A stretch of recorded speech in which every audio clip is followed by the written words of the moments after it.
Welcome to my channel Naidu గారి ఇంటి భోజనం. Today's recipe burnt garlic rice. దీనికోసం ముందుగా ఒక కడాయి పెట్టుకున్నాను. కడాయిలో ఆయిల్ వేసుకున్నాను. ఆయిల్ వేడయ్యాక దాంట్లోకి ఆవాలు వేసుకున్నాను. ఆవాలు చిటపట్లాడాలి.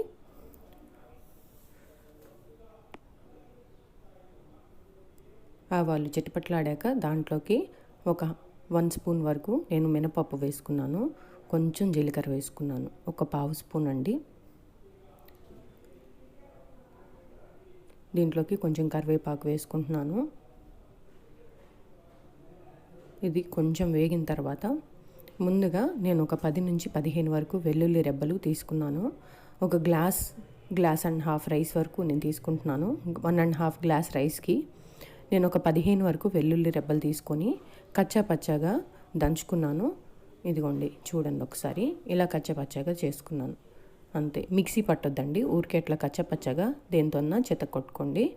అలా చెత్త కొట్టుకొని వేసుకున్నాను. ఇక్కడ గార్లిక్ వేగాలండి. వేగే వరకు సిమ్ కానీ మీడియం ఫ్లేమ్ కానీ పెట్టుకుని రోస్ట్ చేసుకోండి.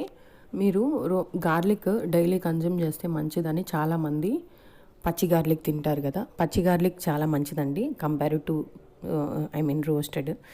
కాకపోతే ఏంటంటే దానికి ఒక ఫ్లేవర్ ఉంటుంది. ఆ షార్ప్ ఫ్లేవర్ చాలామంది ఇష్టపడరు పచ్చి గార్లిక్ని, అందుకని.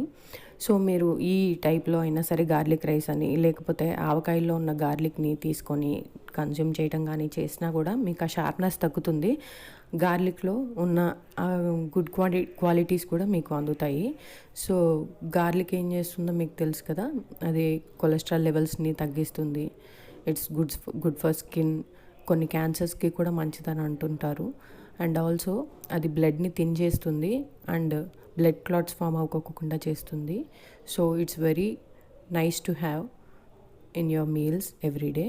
సో గార్లిక్ని ఏదో ఒక ఫామ్లో ఇంక్లూడ్ చేసుకోండి, లైక్ తాలింపుల్లో అలాగే ఎలా అయినా సరే. ఇదిగోండి ఈ స్టేజ్ వరకు.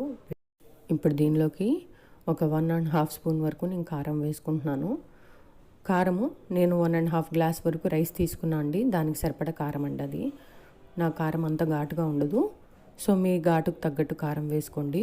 ఒక 1.5 గ్లాస్ రైస్కి ఎంత కారం పడుతుందో మీకు ఐడియా ఉంటుంది కదా. సో దాన్ని బట్టి కారం వేసుకోండి.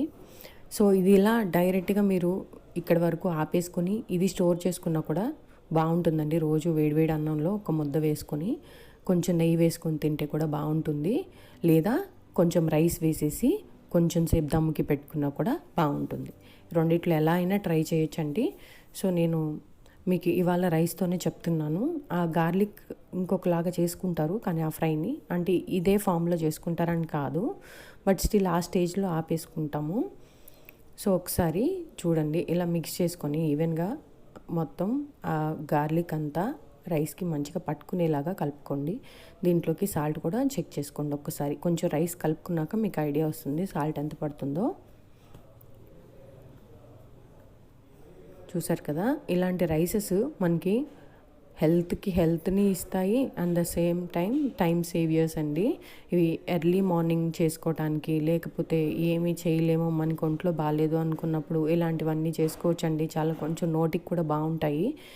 సో ఒకసారి ట్రై చేసి చూడండి, చాలా బాగుంటుంది, నోటికి రుచిగా ఉంటుందండి. ఎందుకంటే మనకి దీంట్లో ఎక్కువ హడావిడి లేకోకుండా నేను జస్ట్ గార్లిక్ అది వేసాను. సో ఒక్కసారి ట్రై చేసి చూడండి, బాగుంటుంది. అండ్ లంచ్ బాక్స్లో కూడా పెట్టుకోవచ్చు అండి, బాగుంటుంది రైస్. దీన్ని రైతాతో combination to the next level ఉంటుంది. ఒక్కసారి ట్రై చేసి చూడండి. ఇది లంచ్ బాక్స్ రెసిపీ అనే కాదండి, మీకు టైం లేదు అని అనుకున్నప్పుడు క్విక్గా చేసుకోవటానికి ఇది ఒక రెసిపీ మీరు బకెట్ లిస్ట్లో వేసుకోవచ్చు. అండ్ ఆల్సో మీకు లెఫ్ట్ ఓవర్ రైస్ ఉన్న ప్రతిసారి రెగ్యులర్గా మనం పులిహోర అలా కలుపుకుంటాం కదా, అలాగే కాకుండా ఇలా కూడా చేసుకొని ట్రై చేయండి. ఓకేనా? Please do subscribe, like and share my videos to your friends and family. Thank you. Thanks for watching.